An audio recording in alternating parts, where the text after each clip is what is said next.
Nairobi buzzed with energy that Monday morning as Amara and George walked into George Freight and Trade, the company her late father built from nothing. At just 34, she had become the quiet engine that kept the place running. Her sharp mind and calm nature made her a favorite among employees, but lately, there was tension in the air. Since their father's death, her stepbrother Tobias had been acting like the company belonged only to him. He walked around giving orders, changing policies, and taking credit for projects Amara had worked nights to perfect. Still, Amara stayed composed. She smiled politely in meetings, offered advice when asked, and kept her emotions hidden. People whispered about how unfairly Tobias treated her, but she never argued. She simply went back to her office, opened her laptop, and continued balancing the books, ensuring the company's money stayed where it should.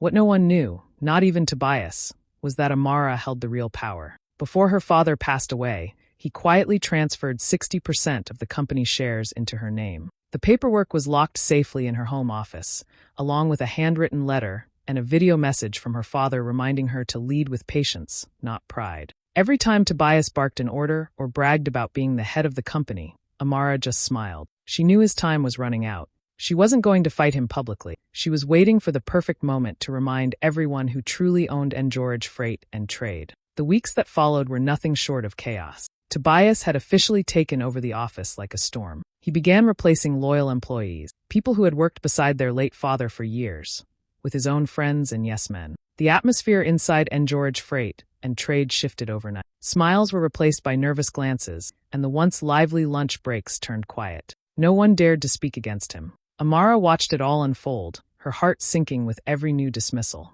She had spent years stabilizing the company after her father's passing, rebuilding client trust, managing debts, and securing new contracts. But now, Tobias was undoing everything, chasing flashy deals and draining company funds for personal luxury. He bought a new car under the company's name, threw expensive parties for investors, and bragged about his business genius on social media. The final straw came during a major investor presentation. Amara had spent nights perfecting a new financial growth strategy, detailed, precise, and ready to impress. But when Tobias began speaking, he presented her work as his own, reading word for word from her report. He didn't even bother to change the format. As the investors applauded, Amara sat still, her hands folded, her jaw tight but her face calm. Later that afternoon, she confronted him in his office. "Tobias, that presentation was my work," she said, trying to keep her voice steady. He looked up from his chair, smirked, and leaned back. "Your work. Don't forget your place, Amara. You're just an employee. You might have my father's name on your badge, but you're not a George by blood." The words hit hard, sharp, cold, and cruel. For a moment, she felt a rush of anger, but she swallowed it down. She refused to let him see her break. Without saying another word, she turned and walked out. Her silence spoke louder than anything she could have said. That evening, back at her home in Westlands, the city lights flickered outside her window as she sat in her quiet office.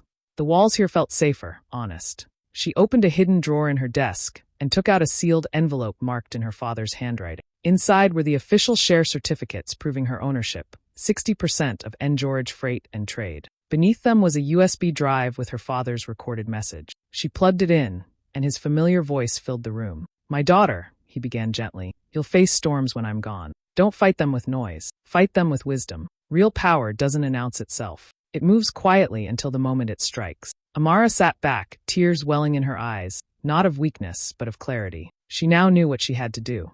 Let Tobias play his games. Let him believe he was in control. She would wait, calm, silent, and strategic. When the time came, she wouldn't just take back what was hers. She would do it in a way that no one would ever forget. The morning started like any other. Nairobi's sun was bright, the office corridors buzzed with quiet chatter, and Amara was already at her desk, reviewing the monthly financials. Everything seemed normal, until the sudden sound of heavy footsteps echoed through the hallway. Tobias entered the office surrounded by 2 security guards, his expression dark and full of false confidence. "Amara and George," he said loudly, making sure everyone could hear, "you are hereby terminated for financial misconduct and sabotage." The entire office froze. Phones stopped ringing. Papers fell silent mid-shuffle. Everyone turned to stare at Amara. She looked up slowly from her chair, calm as ever. "Sabotage?" she repeated softly, as if the word amused her. Tobias waved a folder dramatically. "We found discrepancies in the company accounts. Large sums missing. You've been misusing funds, and I won't tolerate it." His voice grew louder, feeding off the tension in the room. Amara's eyes didn't waver. "You're making a mistake," she said, her tone measured and quiet. Tobias smirked. No, the mistake was hiring you in the first place. He motioned to the guards. Escort her out. Gasps rippled through the office as Amara stood. Her co-workers looked torn, some terrified, others angry, but no one dared to intervene. Amara didn't argue or cry. She simply picked up her handbag, straightened her blazer, and walked past Tobias with an unreadable calm that made even the guards hesitate. As she stepped into the elevator, the entire floor remained silent. Her calm composure spoke louder than Tobias's shouting. Everyone could sense it. Something about this didn't feel right. That evening, Amara sat in her apartment, the city lights glowing faintly outside. Her phone kept buzzing with messages from co-workers. "We're so sorry. This isn't fair." But she didn't reply. Instead, she poured herself a cup of tea and waited. A knock sounded at her door. It was Lydia Akeing, her closest friend and legal advisor. Lydia rushed in, angry and protective. "He fired you?" "In front of everyone?" she asked, pacing the room. Amara nodded slowly. "Yes. Publicly." Lydia stopped pacing. "And you just walked away?" Amara smiled faintly. "For now." She stood, walked to her desk, and unlocked the drawer. From inside, she pulled out a brown envelope and placed it on the table. Lydia opened it. Her eyes widened at the sight of the original share certificates, stamped and signed by Amara's late father. "Wait," Lydia said, her voice trembling slightly. "You own 60%. Amara nodded. "Every major share. Every voting right." For a moment, Lydia was speechless. Then she exhaled deeply, a slow smile forming. "You've been patient long enough, my friend," she said, her tone shifting from shock to determination. "It's time to take back what's yours." Amara's expression hardened, calm but fierce. "Oh, I will," she said softly, her father's words echoing in her mind. "Real power doesn't announce itself. It moves quietly until the moment it strikes." The next few days became a quiet storm behind closed doors. While Tobias bragged around town about finally cleaning up the company, Amara and Lydia were in Lydia's office late into the night, surrounded by documents, files, and cups of cold coffee. Every signature, every certificate, every clause was carefully reviewed. Amara's father had been meticulous. Everything was in order. The company legally belonged to her. Lydia leaned back in her chair, grinning. "This is ironclad, Amara. He can't twist this even if he tried." Amara nodded, her expression calm but determined. "Good. Let's do this properly. No shouting, no drama. Just the truth, signed and sealed." The next morning, Lydia filed the official ownership documents with the corporate registry, confirming Amara as the rightful majority shareholder and CEO of George Freight and Trade. At the same time, they froze all company accounts to prevent further misuse of funds. Then came the final blow, a legal restraining order against Tobias and George for fraud, financial mismanagement, and defamation. By noon, the papers were served directly to Tobias during one of his big investor meetings at the company headquarters. The boardroom was full. Investors, potential partners, and the media team all gathered to hear him speak about a new era of growth. Halfway through his speech, a court officer walked in and placed a thick envelope in front of him. "Mr. Tobias and George," the officer said formally, "you've been served." The room went still. Tobias blinked in confusion, then opened the documents. As his eyes scanned the pages, the color drained from his face. His hands began to shake slightly. The top of the document read clearly, "Notice of majority ownership transfer, Ms. Amara and George." Murmurs spread across the room. "Wait, she owns the company," one investor whispered. Tobias tried to speak, but his voice cracked. This can't be real." At that exact moment, the boardroom doors opened. Amara walked in, wearing a crisp navy blue suit and heels that clicked softly against the polished floor. She looked calm, collected, and completely in control. Everyone turned to look at her. The woman Tobias had thrown out just days ago. She stopped in front of the long conference table, placed a folder down, and said in an even tone, "You should have read the fine print, brother." Tobias looked up, his arrogance gone. "Amara, what is this?" he stammered. "This," she said, sliding the contract toward him, "is the truth our father left behind. You've been playing boss in a company that doesn't belong to you." The silence in the room was electric. One of the investors slowly removed his glasses, muttering, "So she's the actual owner." Tobias slumped in his chair, unable to respond. Amara gave a polite nod to the investors and said, "Gentlemen, I'll be taking it from here." As she turned to leave, the whispers followed her, admiration, respect, awe. Tobias sat frozen, staring at the papers that had just destroyed his illusion. For the first time, the man who thought he held all the power realized he had none. And Amara, calm as ever, had struck, quietly, powerfully, and perfectly. The news of the legal papers spread through George Freight and Trade like wildfire. By the next morning, everyone, from the security guards to the senior board members, had heard what happened in that investor meeting. The company had gone quiet, unsure what would happen next. Within hours, the board of directors called for an emergency meeting to clarify the ownership situation. The boardroom was tense when everyone arrived. Tobias sat at the head of the table, looking exhausted but still trying to act in control. His usual charm was gone, replaced with nervous energy. Across from him sat Amara, calm and composed in a white blouse and dark blazer. Lydia, her lawyer and friend, sat beside her, laptop open and ready. Tobias started first, his voice slightly shaking but still proud. "Ladies and gentlemen, my so-called sister is trying to steal what's rightfully mine," he said, gesturing toward Amara. "She forged documents, manipulated lawyers, and—" "Enough," one of the older board members interrupted. "The court documents are clear, Tobias. Her ownership has been verified by the registry." Tobias clenched his jaw. "That's not proof. She's been plotting this for years." He looked around, hoping to find support, but the board members exchanged uncomfortable glances. Lydia stood up calmly. "If I may," she said, connecting her laptop to the projector, "we'd like to present something our late founder left behind." The lights dimmed as the screen flickered to life. The familiar face of their late father, Mr. George, appeared. The room fell utterly silent. His warm voice filled the room. "If you're watching this, I'm no longer here. Tobias, Amara, this company was built with integrity, not ego. Amara, you hold the majority shares. Use them wisely. Lead with patience, not pride." The video ended, leaving nothing but silence. You could have heard a pin drop. Tobias's face turned pale. His mouth opened, but no words came out. Finally, one of his longtime supporters cleared his throat and said quietly, "Tobias," he made it clear. "The company belongs to Amara." Another board member nodded. "And frankly, she's been the one keeping this company alive while you've been mismanaging funds." One by one, the people who once stood by Tobias began speaking up, acknowledging Amara's hard work, her calm leadership, and her loyalty to the firm. The tension shifted completely. Amara didn't gloat. She didn't smile. She simply looked at her stepbrother and said softly, "I built this company's stability while you built your ego. That's the difference between us." The chairman called for a vote. All in favor of reinstating Ms. Amara George as chief executive officer?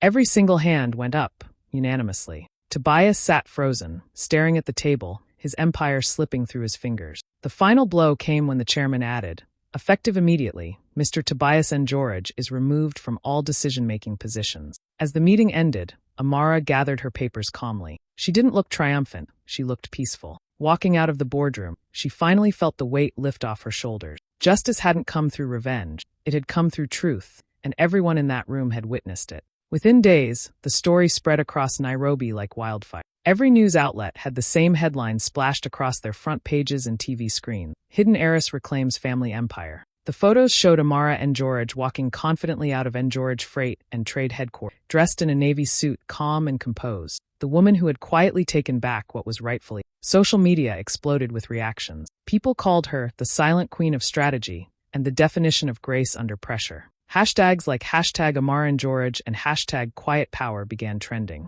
Some even made short videos about her story, clips of her entering the boardroom, news anchors narrating how she had secretly owned 60% of the company all. Overnight, Amara became a symbol of intelligence and quiet strength. Meanwhile, Tobias's world fell apart faster than anyone expected. The same investors who once called him a visionary now refused to take his calls. His expensive cars were repossessed, his accounts frozen, and creditors started showing up at his door demanding payment. The friends who used to party with him disappeared, leaving him alone with his arrogance and regret. For the first time, he was facing the consequences of his choices, and there was no one left to blame. Back at the company, Amara moved with calm precision. Her first order of business was to bring stability back to the team. She called back the loyal employees Tobias had fired, one by one, offering them their jobs again. The office that had once felt heavy with fear now buzzed with hope and relief. People smiled more. The air felt lighter. She introduced new policies, transparent budgeting, employee wellness programs, and fair promotion systems. "This company will not run on fear," she told her management team. "It will run on respect and integrity." Her leadership style was different, firm, but kind. She listened more than she spoke, and her calm presence gave people confidence again. One afternoon, as Amara walked through the logistics floor inspecting new operations, an elderly employee named Mr. Kamau approached her. He had worked with her father since the company's early days, but had been dismissed by Tobias months earlier. His eyes were teary as he shook her hand. "Thank you," he said quietly, his voice trembling, "for bringing back dignity to this place.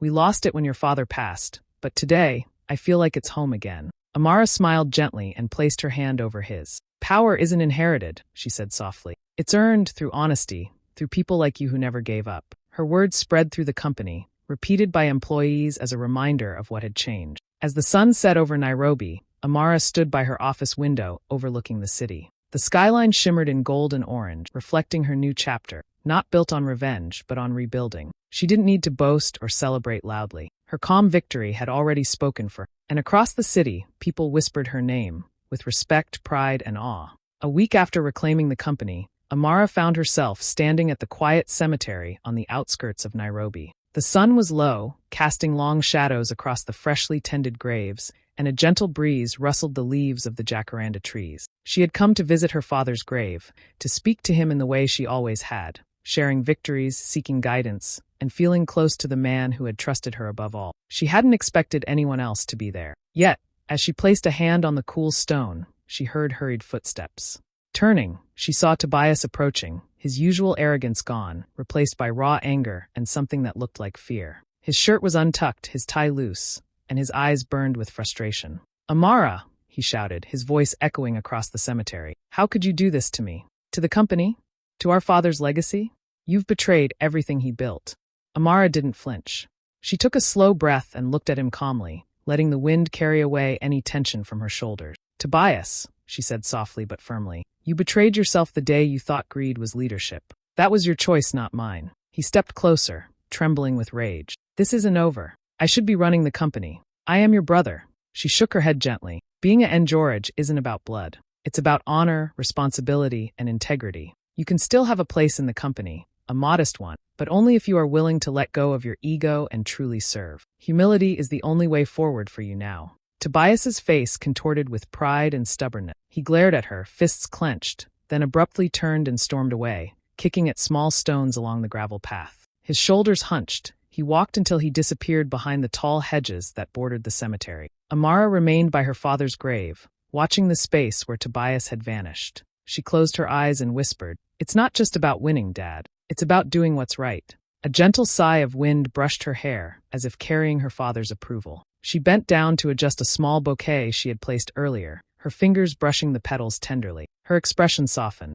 Despite everything, the betrayal, the humiliation, the chaos Tobias had caused, she felt a sense of peace. Her victory wasn't just legal. It wasn't just about reclaiming George freight and trade. It was moral. She had stayed true to her values, honored her father's trust, and rebuilt what had been broken. In that moment, standing among the quiet gravestones and the whispering trees, Amara realized that real strength wasn't loud or vengeful. It was calm, steady, and compassionate, and she had it in abundance. For the first time in weeks, she smiled genuinely, knowing that justice, integrity, and love had guided her to this moment. Tobias had walked away in shame, but she had walked forward in peace. Months passed, and George Freight and Trade felt like a completely new company. Under Amara's leadership, the office buzzed with energy again, but this time it was different. It was focused, motivated, and hopeful. The fear that Tobias had spread was gone, replaced by respect and trust. Employees who had once hidden in corners now walked confidently, proud to be part of a company that valued them. Amara had made it her mission to ensure the company wasn't just profitable, but also meaningful. She introduced scholarships for young women interested in business, determined to create opportunities that her father would have been proud of. The first cohort of scholarship students had already started their training, and Amara personally welcomed them, sharing her story of patience, perseverance, and silent strength. At the same time, she rolled out programs to support ethical entrepreneurship. Small business owners and startups could now receive guidance, microloans, and mentorship through the company. Amara believed that businesses could thrive without cutting corners or stepping on others, and she wanted George Freight and Trade to be the living example of that principle. Lydia, her trusted friend and advisor, officially became the firm's legal director. Together, they worked on new policies that made every decision transparent. Employees could voice concerns without fear, budgets were carefully monitored, and promotions were based on merit. The culture of favoritism and fear that Tobias had cultivated was gone. The company's new motto, "Integrity moves us forward," was painted above the main entrance. It wasn't just a slogan. It was Amara's personal philosophy reflected in every action she took. Meetings began with discussions about ethical decisions, not just profits. Annual reports highlighted not only financial growth, but also community impact, employee well-being, and sustainable practices. One afternoon, As Amara walked through the warehouse floor, she noticed a group of young employees collaborating on a logistics project. They looked up and smiled, proud of the work they were doing. She paused for a moment, thinking about how far the company had come, from chaos and betrayal to empowerment and growth. Her phone buzzed with a message from one of the scholarship students. "Thank you for showing me what leadership really looks like. I want to build my business the way you built yours, with patience and integrity." Amara smiled, her heart full. Standing by her office window, overlooking the busy Nairobi streets, she realized this was more than a victory over Tobias. It was the beginning of a new chapter, for her, for the company, and for everyone who had been part of the journey. The empire her father built had been reborn, stronger, fairer, and wiser. And at its heart was Amara, calm, strategic, and unstoppable, leading with both head and heart. Tobias's life had changed in ways he never imagined. A few months after losing control of George Freight and Trade, he found himself at a small logistics firm across the city, a place he once considered insignificant. The work was hard, the hours long, and the respect he had taken for granted was gone. Here, he was just another employee, given menial tasks and constantly supervised. His once lavish lifestyle, luxury cars, expensive dinners, and designer clothes, had been replaced by public transport rides and modest meals. At first, Tobias tried to act as if he was still important. He complained, demanded attention, and tried to assert authority over colleagues. But here, no one cared about his name or his past. His co-workers were polite but firm, giving him only the respect earned through effort. For the first time, Tobias felt what it was like to be powerless, to be ignored, and to struggle without shortcuts. One evening, after a long day of reorganizing inventory and completing reports, he returned home to a tiny apartment he now called his own. Exhausted, he slumped onto the couch and turned on the television. A business channel was running an interview with Amara. She looked calm, confident, and poised, discussing the latest growth at George Freight and Trade. "You know," she said on camera, "I want to thank those who tried to bury me. They forgot I was a seed. Every challenge, every betrayal, made me stronger. Today we grow not just as a company, but as a community." Tobias leaned forward, watching every word. He felt a sharp pang of regret as the truth sank in. The woman he had tried to humiliate and control was now thriving, respected, admired, and unstoppable. Meanwhile, he had lost everything that once defined him. For a long moment, Tobias just stared at the screen. He thought of the reckless decisions he had made, the funds he misused, the employees he fired, the lies he told to protect his ego. Every step he had taken to feel powerful had led him straight to this, a life of obscurity, hard labor, and quiet shame. He lowered his head and closed his eyes, a rare moment of humility washing over him. For the first time, Tobias truly understood that arrogance and greed were destructive, not empowering. His downfall wasn't just legal or financial, it was entirely of his own making. In that small, dimly lit apartment, Tobias realized he had lost more than a company. He had lost trust, respect, and the chance to be a leader who inspired others.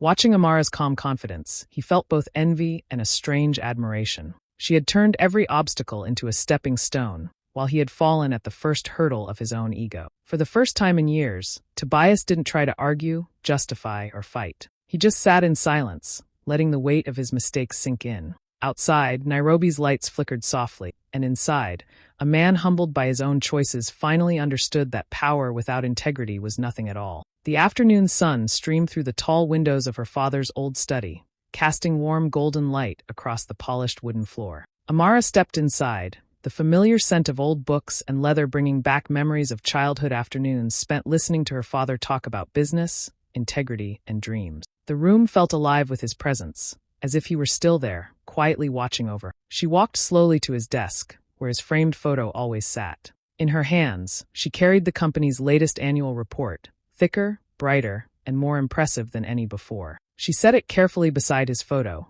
her fingers brushing over the edge of the frame. "I kept my promise, Dad," she whispered, her voice soft but full of conviction. "I didn't just protect the company. I made it stronger, fairer, better. I honored your trust, and I honored your vision." Amara stepped back and looked around the study one last time. Every book, every certificate, every picture reminded her of the journey she had taken. The betrayal, the silence, the strategy, and the ultimate victory. A quiet smile crossed her face, not of arrogance, but of peace. She had fought with patience, acted with integrity, and reclaimed not just a company, but her father's legacy. The camera would pan out, showing Nairobi's skyline glowing under the sunset, golden and hopeful, reflecting the city she had grown up in and the empire she had rebuilt. The streets, the buildings, and the distant mountains seemed to celebrate her quiet triumph, her strategic mind, and her unwavering heart. And as the narration closed the story, it spoke the truth of her journey. She was never just a shareholder. She was the architect of her destiny, silent, strategic, unstoppable. In that moment, standing in the study her father had loved so much, Amara knew she hadn't just inherited a company. She had built her own legacy, one of courage, patience, and quiet, undeniable strength.